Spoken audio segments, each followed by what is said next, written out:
Hello, Eldoric The Guardian Tank, and we're going to take a quick look at the Protection Warrior's talents going into the Mist of Pandaria, and I find it really impressive how they actually make them feel like these things matter, that you're actually choosing something that will improve your character. So of course I have my warrior here, the Worgen Adler, and we're going to go through these things a little bit quick. Remember, we are fighting lag off of the server. The beta has been very popular, but we'll do the best we can with that. Now we're going to start out here. Obviously, this is the pane you're looking at. And here's the new talent selection you have. Now, I do want to say initially that don't worry about what I have. I've been testing all of them, so don't get too hung up on what I have here. Now, we start with Juggernaut. Basically, just lowers the cooldown of your charge by 8 seconds. Pretty straightforward. When compared to the next one, though, I find it kind of odd. You have double time, which lets you charge twice in a row before incurring a cooldown. I've never had to charge more than twice in a row. So, probably your best option here for PvE, and then Warbringer knocks down and stuns for 3 seconds. Seems like a very good PvP talent, but for PvE, I think double time is probably your best option. Gives you the most bang for your buck. Now, Juggernaut is also good. Really depends on what you want, but that's what I like. Alright, and Raid Regeneration, it basically heals you for 10% of your health and instantly, then 10% more over 10 seconds. If you want to have something that's a little more like a cooldown for self-healing, that's the way to go. Alright, whenever you're struck in combat for second wind or immobilizing effect, you generate 20 rage over 10 seconds, and you have a 10% chance to generate 10% of your health for 10 seconds.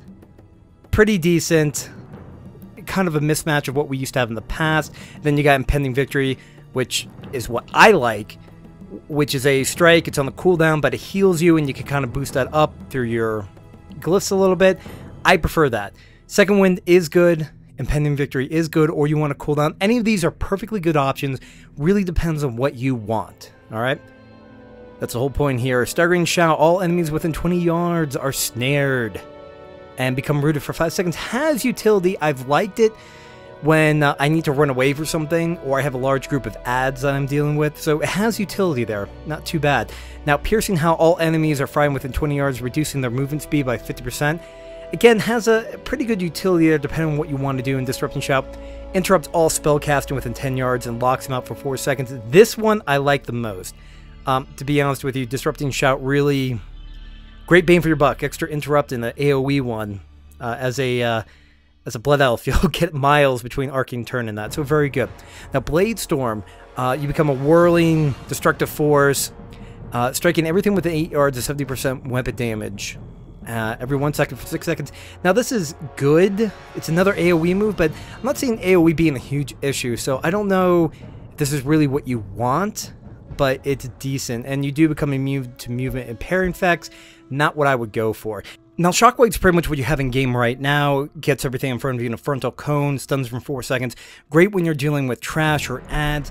If they're stunned, they aren't hitting you, so I like that. And, of course, the final one here, you have Dragon's Roar, pretty good. It's more of an AoE shout, does damage, knocks things back to the ground for a certain amount of time. Has utility. Really, you can go with any of these and be fine. I still like Shockwave, called me old-fashioned, but stunning things is very handy. Now you got, on the next tier, is a little bit more interesting.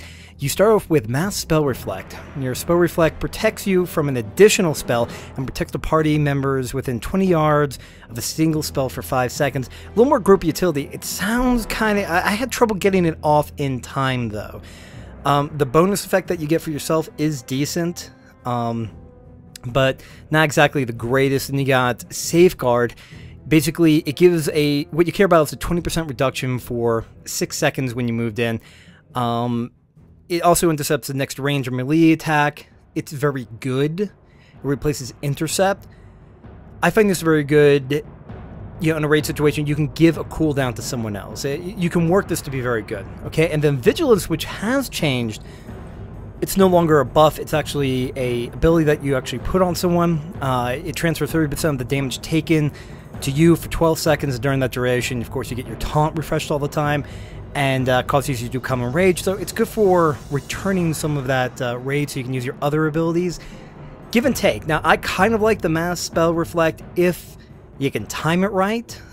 Safeguard, I think, has the most utility, and Vengeance, gotta do a little, or Vigilance, a little more training with that. Now, the final ones you have here, Avatar, which basically increases your damage, but the more important thing is actually increases your rage generation, which of course feeds back into your survivability. So I really like that. Then you have Bloodbath, which more or less is a straight increase to your damage. It causes bleeding. It's decent. It's not something that I would go for in the long run. Then Stormbolt, which I don't get, it kind of replaces Heroic Throw and does more damage, but it's not nearly as good as Avatar. In my opinion on this, if you're a tank, go for Avatar. Just for the rage generation is more than worth it. So that's where I would go with that one when I actually hit it. Now, obviously, Final Tier, haven't had a chance to actually test these, so going off of the theory. But again, Stormbolt is kind of meh, and then when compared to your standard Heroic Throw. And then Bloodbath is also decent, but Avatar does win as the best of the Final Tier. Now, going through all these talents, what you can say again, you can look them all online. I've tried them all. I've given you my basic opinion on them, but you can't really go wrong with any of them. Some might be a little bit better or a little worse, but it does depend on your gameplay style. So I say to you, go ahead, try them out on your own, find what works best for you, and then from there, decide on what you actually want to talent into. It's pretty easy to change between them, and all of them are pretty good because they're consistent within their own tier, as you get a health talent or you get a health talent. You get a damage talent or damage, or movement or movement. How do you want to move, or how do you want to get healed? Up to you, and I think that's a good move on Blizzard's behalf. So that was a quick look at the various talents you'll have going into Mist of Pandaria. Alright, well, thank you for joining us. Also, check out the Guardian Tank podcast, available on iTunes. And until next time, this is Eldoric The Guardian Tank, and you must choose, but choose wisely.